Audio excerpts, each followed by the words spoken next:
Hi, this is Tim from Everything Etsy, and I'm just going to show you real quickly how to get the HTML for a guest post. All guest posts have to be submitted in HTML, and they need to be already edited and the photographs laid out and links done and all that. So I'm just going to show you real quick how to do it. I'm in a Blogger blog. You'll need some sort of blogging software in order to do this easily. So most of you will be bloggers, so that won't be a problem. So you're just going to have a post. I'm just going to make up a new post as we do this. So we're going to make up a new post and just type in the post. Okay, I've paused the video for a second while I went ahead and wrote some stuff in this post. I put a title. I wrote, this is my amazing guest post for Everything Etsy. As you can see, I've gone ahead and done a link. Of course, if you're writing on Everything Etsy, you don't really need to link to Everything Etsy. But I'm just showing that I've gone ahead and put a link in there, and I've gone ahead and put another link to my blog. We ask that you put one link to your blog and one link to your Etsy shop, and please don't over promote yourself. It's bad for SEO, and it's bad for readers when every other sentence includes a link to something that you're trying to promote. It needs to be useful content, but anyway, I digress. I've used headings and italics. I've gone ahead and formatted my post, and I've gone ahead and uploaded a picture. Now, I did this using the regular image upload, and I uploaded from my computer. Now, then what you want to do when you've got your post done and looking the way you want it to be, just save it. I've already done that, but I can do it again. You save the post, and then it's a draft. You don't want to publish it, because if you publish it and then you publish it on Everything Etsy, then the same exact post will be published in two places, and that's against the guidelines that we posted, and it's also not a good thing in the eyes of search engines to have duplicate content in more than one place. So that is how you do that part up until then. And then what you need to do in order to take it over and put it in our guest posting form is get the HTML. And right here, there's Edit HTML. You click that, and you'll see the HTML pop up.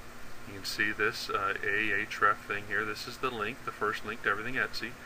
There's another link here. You can see it's all in there. The font weight for the heading that I did is there. So any computer, any blogging software will be able to read this and present it fairly close to what it looked like to you in that display. And the picture has been uploaded to your Blogger account to this URL right here.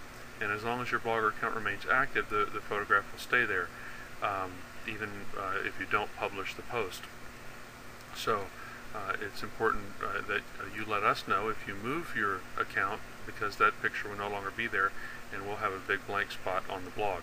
An alternative is to put your photograph on something like PhotoBucket or Flickr, and then when you go to add a picture, which you do here, you have an option to add from the web, and you can put a URL in for that picture, and that works great too, especially something that is free like PhotoBucket or Flickr, because it's less likely that you'll ever stop paying for it and the photograph will all of a sudden disappear off of Everything Etsy.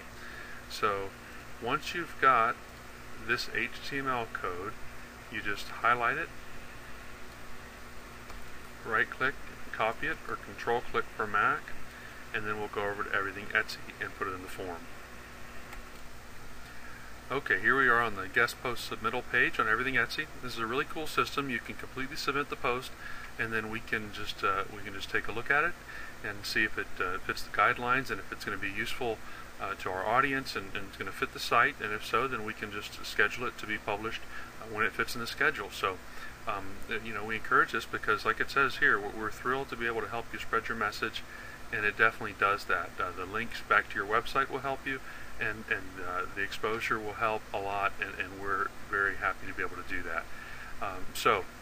Moving down, there's a long bullet list of rules, and I probably could have written another couple pages full, because people seem to do so many things that just don't make much sense. We see it all the time in the comments, and so anyway, we've tried to be clear about what should or shouldn't happen in the guest post.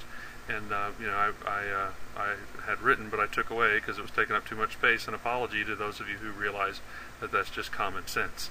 But anyway, please follow those rules. Come down here. You have to put in your name, email, your web page, and the post title, and then you'll just basically go ahead and paste that HTML that you just copied from your Blogger or WordPress editor and you put it in there, and then just complete the form.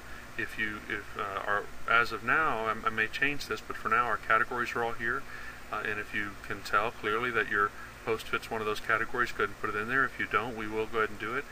If you would, please go ahead and put some tags, what interesting search type terms, what your post is basically about, and just single words. Then you've got to agree to the rules and the things above. And there's just a little question here, it's just sort of like a CAPTCHA kind of thing, just to make sure that the post is a real person putting it in there, and you type in what year it is, and that's it. So then you just hit send, and it'll be done. You can preview it if you'd like. It doesn't give you a full preview like what it'll look like when it's all published, but it does show you what you're sending over. So that's that, and we encourage you to give it a try. Thanks a lot.